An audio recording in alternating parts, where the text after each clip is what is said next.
I had a guy that left a question for me. And the question is, he said, "Hey, Harry, I'm going on a third date with a girl soon. The only thing is, it's going to be a double date with her friends." Ooh. Ugh. He says, "I think you mentioned a while back there's a certain time for double dates. I personally feel like the girl and I should spend more quality time together before introducing me to friends. She likes me a lot, which is great, but I'm not sure how to act or balance focus between her and her friends in the date, especially being an introvert. If you could maybe make a video about this, that'd be awesome." Well, this is that segment. This is that video. So to start off with, my general feeling is yes. This is your third date with this woman. I typically err on the side of trying to keep all dates between you and that other person in the first 3 months of dating. This gives you guys both time to have focused time to really focus on each other, see what you're like, if you guys gel well, if you guys have likes and dislikes that gel with each other, if there's any potential red flags on her end, and just seeing if you guys enjoy each other's company.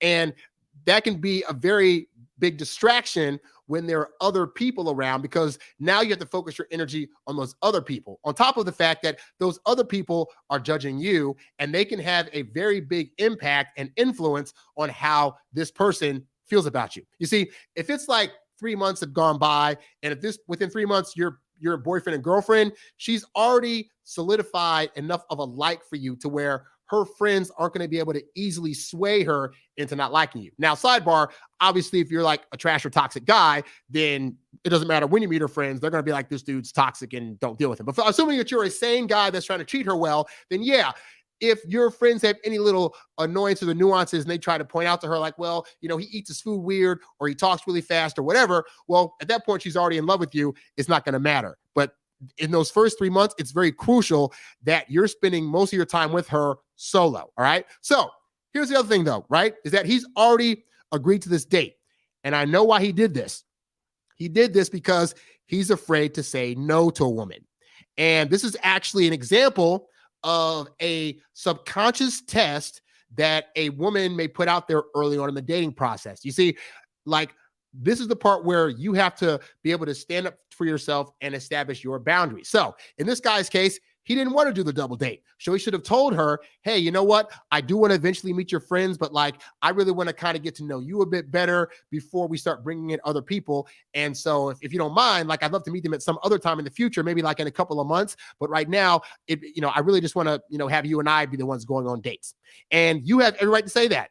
And that is an example of you setting a boundary for how you're going to date early on. This is also a great way to test how she's going to react when you set a boundary. Because as guys, we get afraid, like, but if I say this thing, or if I tell her I don't want to do this thing, then she's going to act a certain way. You want her to act that certain way. Like, you want to be able to say, hey, I'm practicing you're not saying this to her, but you want to be able to practice setting boundaries and see how she reacts. If she comes back and says, oh, okay, well, I understand, because we're just getting to know each other. And so, I'm just so excited about getting to know you. And I just want to show you off, but I understand if I have to wait.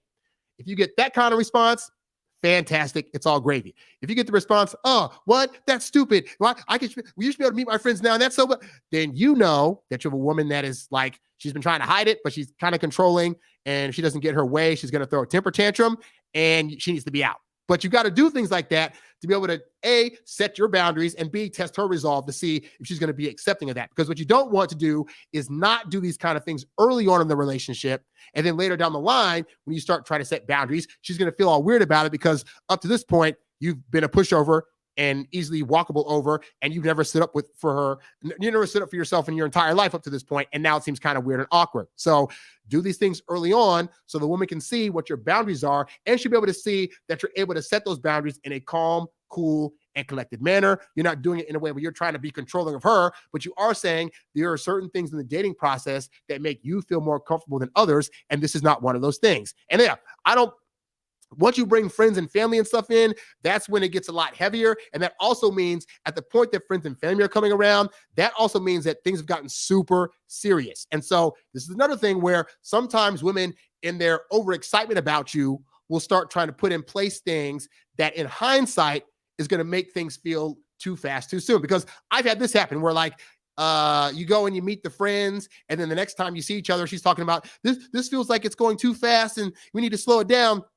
And you're like, but we're going at your pace. You're the one that said you wanted to bring friends around. And so you brought friends around and now you feel it's too fast. But again, she's looking at you to lead the relationship. So even if she was the one that was saying, I want to bring friends around, it was still your job to squash that, because then you're going to get blamed for making this feel too fast. All right. These are the things that maybe other coaches don't talk about, but I really, I coached this guy recently where he's talking about the fact that he likes that I really talk about the subconscious and the subliminal. And like a lot of things that women are doing are subconscious choices to see where your resolve is and to see how you're going to act and how you react to things. So these aren't always conscious tests that women are purposely throwing out. It's just they might say a thing and then be like, I'm going to present this thing and see how he responds. So in this case, I'm going to present that I want to go on a double date and just see how he responds.